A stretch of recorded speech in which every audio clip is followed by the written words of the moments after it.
আপনি কি জানেন স্বপ্নদোষের কারণে রোজা ভাঙ্গে নাকি ভাঙ্গে না? প্রিয় দিনী ভাই বোনেরা, আজকে আপনাদের সামনে যে ভিডিওটি নিয়ে উপস্থিত হয়েছি সেটি খুবই গুরুত্বপূর্ণ বিষয়, যেটি অবশ্যই আমাদের সকলের জানা খুবই জরুরি।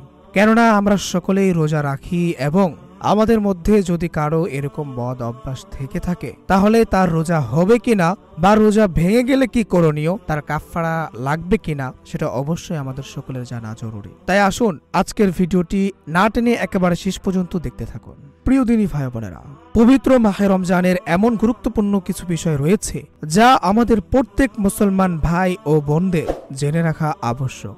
সেই বিষয়সমূহের মধ্য থেকে একটি গুরুত্বপূর্ণ বিষয় সম্পর্কে আমাদের আজকের এই ভিডিওটি তৈরি করা। বিষয়টি হলো কি কি সমস্যার কারণে রোজাদার ব্যক্তির রোজা ভঙ্গ করলে কোনো ক্ষতি হয় না। ইসলামী শরিয়াত অনুযায়ী কিছু বিশেষ পরিস্থিতিতে রোজা ভাঙলে কোনো ক্ষতি হয় না।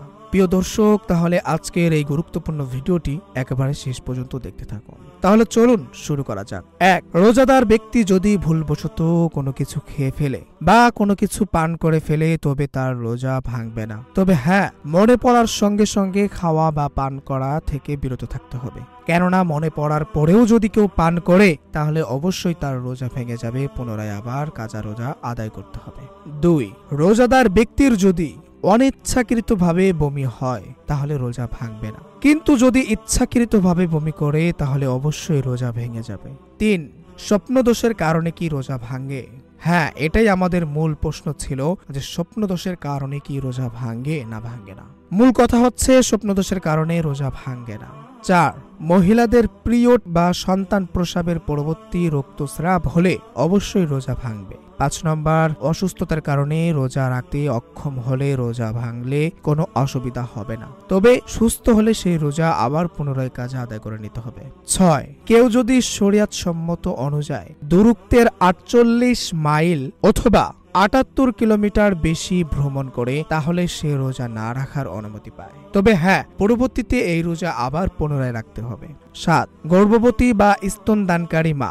গর্ভবতী বা স্তনদানকারী মায়ের যদি রোজা রাখার কারণে নিজের বা সন্তানের কোনো ক্ষতির আশঙ্কা থাকে তাহলে তারা রোজা ভাঙার অনুমতি পায়।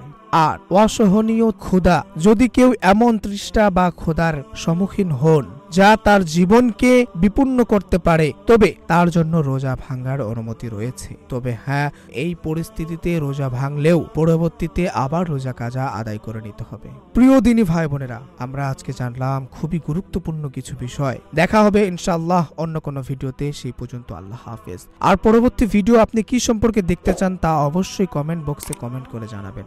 আজ এখানে শেষ করছি। আল্লাহ হাফেজ।